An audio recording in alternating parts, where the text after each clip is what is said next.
जहाँ एक कानून को मानता है वह देश भी ज़्यादा तरक्की करता है, वह उन्माद कम पैदा होती है।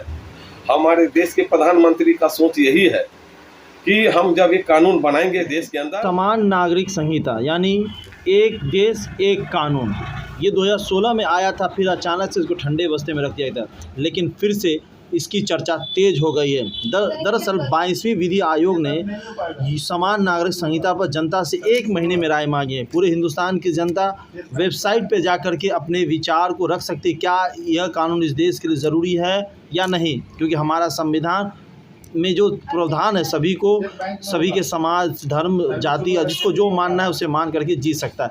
आखिर यूसीसी की वजह, इस पर हमने डॉक्टर संजय महतो पास से, जो दरभंगा के प्रदेश उपाध्यक्ष अनुसूचित जनजाति के हैं, मोर्चा से हैं, उन्होंने क्या कहा वो आपको सुनाते हैं कि आखिर एक देश एक कानून क्यों ज़रूरी है। 2024 लोकसभा चुनाव से पहले इसको लेकर के आखिर पूरा परिचय दे दीजिए।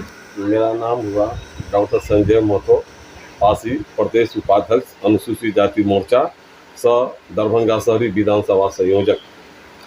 सर, अभी एक नया बात आपकी सरकार उठा रही है, वो है यूनिफॉर्म सिविल कोड यानी एक देश एक कानून। 2016 में भी सरकार ने इसी तरीके से इसको लाया था, जनता से राय मांगा था। इस वक्त भी जनता से राय मांग रही है सरकार, क्या कहते हैं इस कानून को लेकर के, एक देश एक कानून?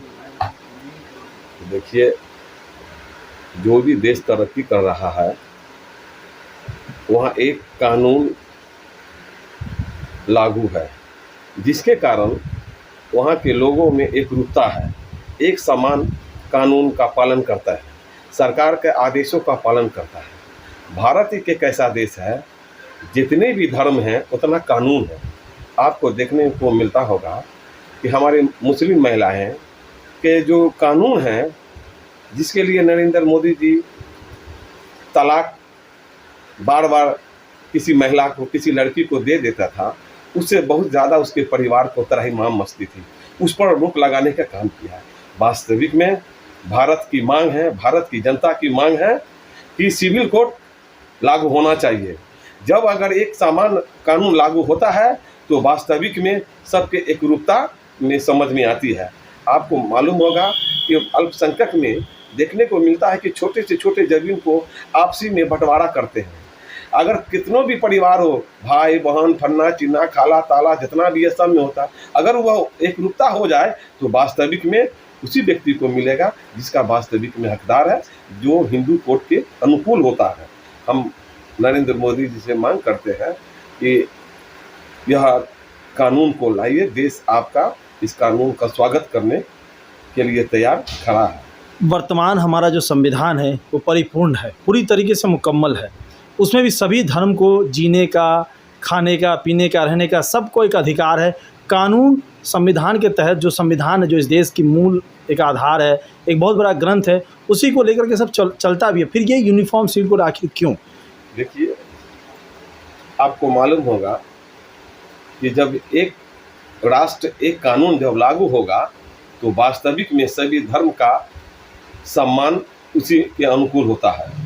आप अमेरिका में देख लीजिए, फ्रांस में देख लीजिए, चीन में देख लीजिए, ऐसे ऐसे जो भी देश है जहाँ एक कानून को मानता है वह देश भी ज़्यादा तरक्की करता है, वह उन्माद कम पैदा होती है।